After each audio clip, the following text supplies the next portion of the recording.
Welcome back, ladies and gentlemen, for session 2 of the AFSOC Heritage Brief. Again, my name is Jim Gilday from the AFSOC History Office. During this session, we're going to look at the end of World War II. We're going to look at the beginning of the Korean War, 1950 to 1953, and then we're going to move into the Vietnam War. We're going to look at the early 60s up until the war ended in 1975. Okay, so again, the World War II ended in 1945, very successful Operation Thursday. The National Security Act of 1947 was passed, reorganized the War Department, changed the name to the National Military Establishment. Eventually, the Department of Defense created the Department of the Air Force on the 18th of September, 1947. General Arnold's dream of a separate, independent Air Force came to fruition. The other thing the National Security Act of 1947 did was it reshaped the Office of Strategic Services, changed the name to the Central Intelligence Agency, who works very closely with SOF. So now we've got a brand new Air Force. We have a SOF capability. It was put on the shelf after World War II. The Korean War kicks off. We've got to figure out how we're going to incorporate both of those entities into the Korean War. At the request of the CIA, we activated Air Resupply Squadron. It didn't have anything to do with air resupply. This is what you would know as a data-masked unit. They had an unclassified mission statement, but an actual classified mission conducting clandestine operations behind enemy lines in Korea. Air Commandos, Army Special Forces, Korean Special Forces, CIA operatives executed those missions. Many of the Air Force missions were executed by this young captain, Captain Harry Adderholt, also known as Heine Adderholt. He is a legend in AFSOC and a prominent figure in Air Force Special Operations. He was the commander of Unit 4 during the Korean War that executed those missions, eventually became the Special Air Missions. He was the Special Air Missions commander as well. We also had a fleet of SOF boats during the Korean War, 22nd Crash Rescue Boat Squadron. Again, their unclassified message said they would rescue downed pilots who happened to drop in the Korean Sea. Their actual mission was classified intelligence collection, working with CIA operatives. They would conduct coastal raids, capture North Koreans, bring them in for interrogation. The top photo was considered the mothership. It would resupply all the smaller, soft boats that were behind enemy lines at sea. Korean War ended in 1953. Vietnam War kicked off. Now, here at Hurlburt, up until the first SOF unit activated in 1961, commanded by this gentleman, Colonel Benjamin King, Hurlburt was always known as Eglin Air Force Base Auxiliary Field No. 9. After the first SOF unit activated in 1961, it really started to gain its own identity as Hurlburt Field in the beginnings of Ground Zero for Air Force Special Operations. That unit was the 4400th Combat Crew Training Squadron, also known as Jungle Jim because of their Air Commando issued hat, and the Jungle Jim film series. Now, their mission was twofold: unclassified counterinsurgency training, classified clandestine operations. This was a special duty assignment squadron. You couldn't just say, I want to put in for a special duty assignment at Hurlburt, go down to the 4400 and hang out on the beach. You couldn't say that because first you had to be invited to join the squadron. Once you were invited, you accepted the invitation, you were brought in, and you were asked a series of questions during the initial interview. Some of the questions you would have been asked would have been, would you perform in an overt or covert status? Yes. Would you serve out of a United States military uniform? Yes. Would you serve where the United States government may contend you were a mercenary and deny you were associated with the U.S. military? No? You were thanked for your service and you were shown the door. Now again, if you answered yes to all of the questions, you would advance to the next level of selection. No one was immune, not even Colonel King. Some of the missions the 4400 were involved in: Operation Farmgate. This was the training of the South Vietnamese maintainers and pilots. They quickly morphed into combat operations. Operation Ranch Hand. This was the chemical spraying of the defoliant Agent Orange, as well as Agent Blue and Agent White, each one targeting a specific entity. For instance, Agent Blue targeted the rice paddies of the North Vietnamese in an attempt to kill off their main staple of food. Agent White and predominantly Agent Orange were used against the thick jungles. Now, the unfortunate irony is, with Agent Orange, it saved lives during the Vietnam War. The jungles were so thick, our ground forces couldn't see 10, 15 feet in front of them. North Vietnamese would set up ambushes and attack our forces. By eliminating the jungles, we eliminated the threat. Unfortunate, because Agent Orange is claiming those lives up until today with related illnesses. Ranch Hander's motto: only you could prevent a forest. Kind of a take on Smokey the Bear: only you could prevent a forest fire.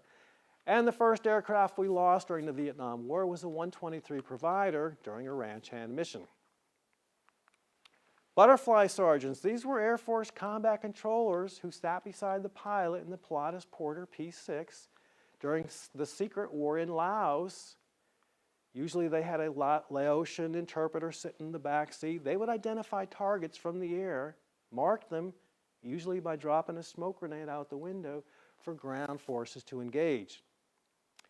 Their call sign was Butterfly. Their nickname was Butterfly Sergeants. Anybody guess how they got the nickname?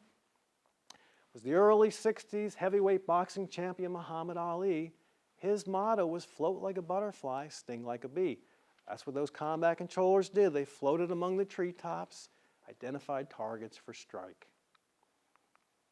Operation Water Pump. This was kind of a CIA umbrella of foreign internal defense type missions.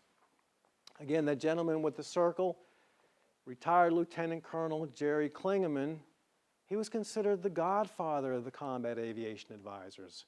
Him, along with Major Heine Adderholt, and a select group of air commandos, were sheep-dipped, meaning they were stripped of everything that associated them with the U.S. military.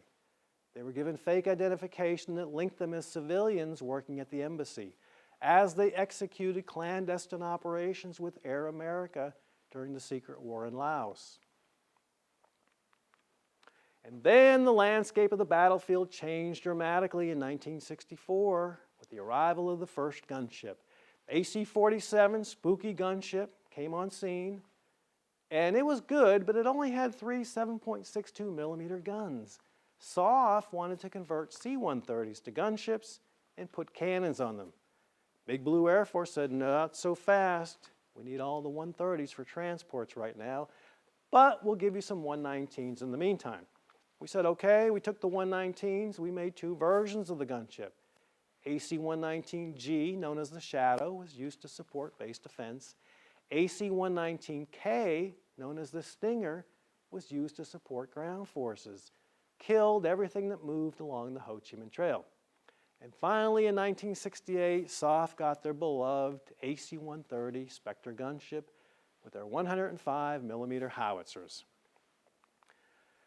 Today, we have 3 versions of a gunship, slowly retiring our way down to the AC-130J, the Ghost Rider, quote-unquote, the ultimate battleship.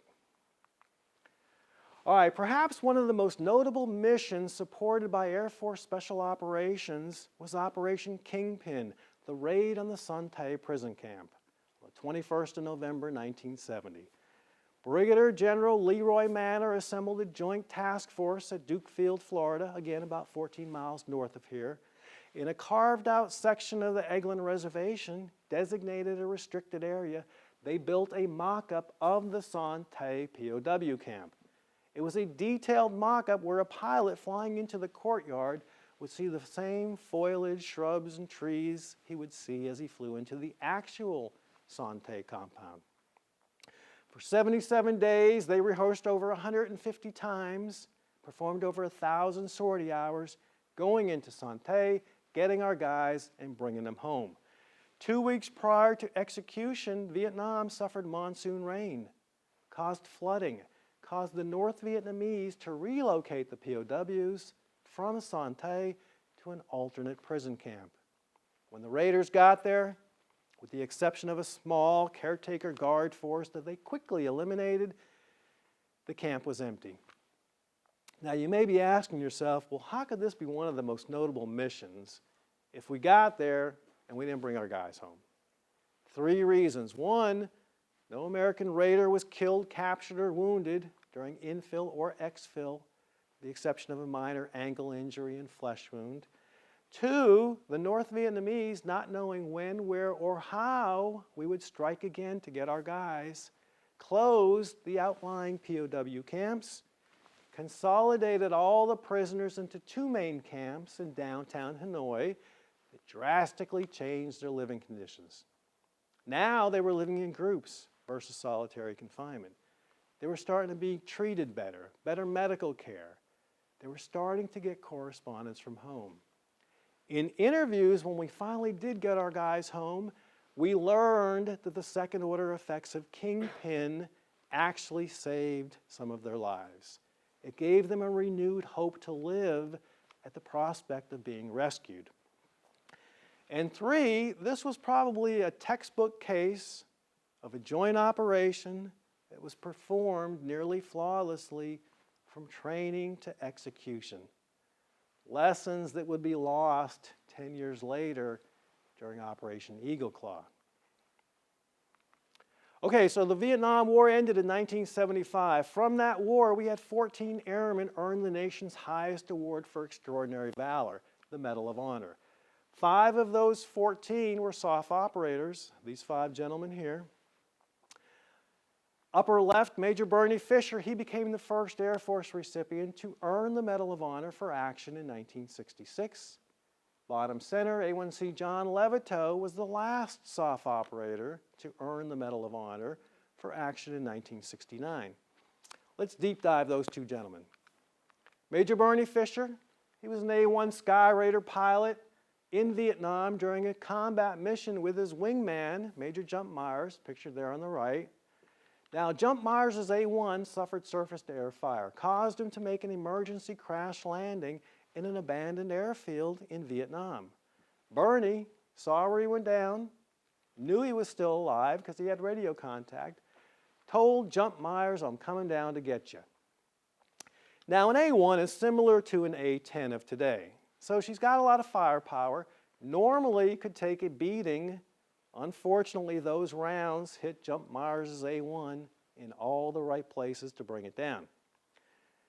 Bernie directed all the other A1s in the air to provide suppressive fire as he went in, landed on this abandoned airfield, taxied through debris to where Jump Myers' plane was. A wounded Jump Myers limped to the aircraft, didn't have a chance to sit down in the cockpit. Bernie grabbed him by the back of his head, pulled him head first in, and bolted out of there as rounds peppered his aircraft.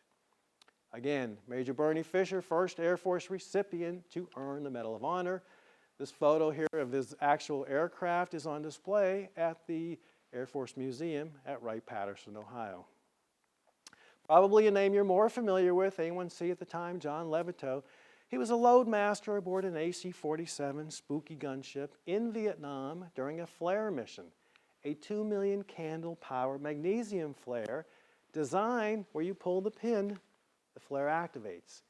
Once you launch it after a series of seconds, it will fully detonate into 2 million candles of light. That was the plan. The crew, getting ready to launch one, pulled the pin.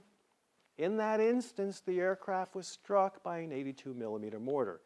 Caused a 3-foot wide gaping hole in the aircraft, over 3,000 shrapnel holes. The crew was wounded. That flare that they pulled the pin on never made it to the launcher. Now it's rolling around the aircraft as the pilot attempted to regain control. Wounded John Levitow dragged himself to the rolling flare, grabbed it, brought it to the rear of the aircraft, and threw it over. In that instance is when it exploded into 2 million candles of light, safely away from the aircraft. John is credited with saving the entire air crew.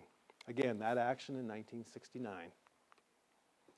Okay, as the Vietnam War ended, SOF fought one last battle when the Khmer Rouge, the Communist Party of Campuchia, that seized control of Saigon in 1975, intercepted the SS Maguez and held its 39 crew hostage.